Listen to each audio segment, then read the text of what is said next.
All right, guys. So one thing that makes training with me just a little different is I go out and look at whatever like the newest and greatest thing is that is going to be can be done to help you improve. One thing that I've learned, I've kind of taught a little bit of you already, is reflexive performance reset. And what the biggest thing that does is get your body from a sympathetic nervous system, which is when you're fight or flight, you're stressed out all day, all that kind of stuff, which releases bad hormones, to a parasympathetic state, which is where you're better to make decisions, where you're able to train a little better. So that's our goal, is to get you to be in a parasympathetic state, not a sympathetic state. Okay, so if you're taking pre-workout all hyped up to come into the gym, that's great, but we need to slow it down so that we can train a little better. So how we do that is to start off with breathing. Okay, we put our hands in between that spot where we can feel the bottom of our ribs and the top of our hip bone. Okay, put your hand right in there, same side, and you're gonna give me 5 deep breaths in through your nose and out through your mouth. What I want you to do is fill those spots. Okay, so big deep breath in, big breath out. In, out.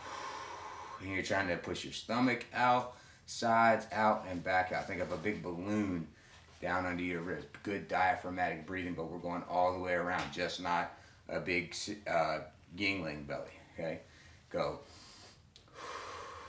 And what we'll do through this reflexive performance reset system is we're just going to do a zone 1 reset. Okay, they have 3 separate zones. I'll get to the rest a little later, but we're just going to do zone 1. What we're trying to do is create proximal stability, so stability in your hips and glutes and low back, to create distal mobility. So strong hips, glutes, and low back means good mobility throughout the rest of your body, distal, outward. Okay, so what you do is you take your thumb or your fist and make a thumb, and we're gonna again find that sternum, so that V on your neck, okay, and we are gonna push. Be a little aggressive. Okay, I'm not doing CPR on you, but I'm also not being gentle and tickling you. Okay, so put a little bit of pressure, go from the top of that sternum all the way almost to the bottom. You don't want to hit the very, very bottom. That's not going to feel too good. And dig in there a little bit. Don't be scared to get it.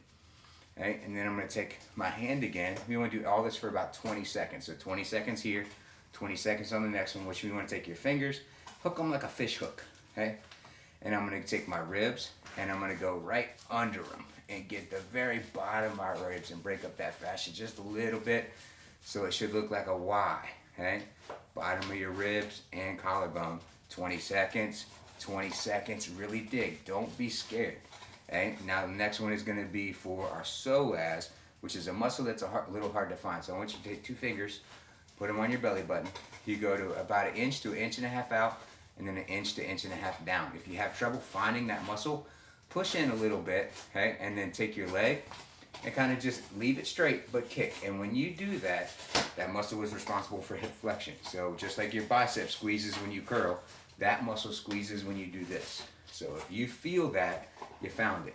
Now again, just like a foam roller doing some kind of like myofascial release, dig in there. Don't be scared. 20 seconds. If it makes you feel like you have to pee, you're too low. Okay, but really push on that psoas, nice and easy. 20 seconds. Last one of zone 1 is you're going to take your head and find the little nugget in the back of your head. It's the back of your skull, and I want you to do that same rubbing along like the base of the hat, just like this. So a hat is good to see. We'll have that point massage all the way around the base of that skull, like the back of a hat, and then you'll find the back of your ear. If you touch the back of your ear like you had an earring on, you'll feel your jaw right there. Same thing on the other side. You'll feel your jaw. I want you to take that and push forward for 3 seconds. 1, 2, 3. It does not feel good. Okay, give yourself another one of those little rubs, and then take that jaw again and push it forward. 1, 2, 3. Good. Finish with some more of those breaths. It should help your body relax a little bit. This is also something that you can use whenever you're in a stressful state.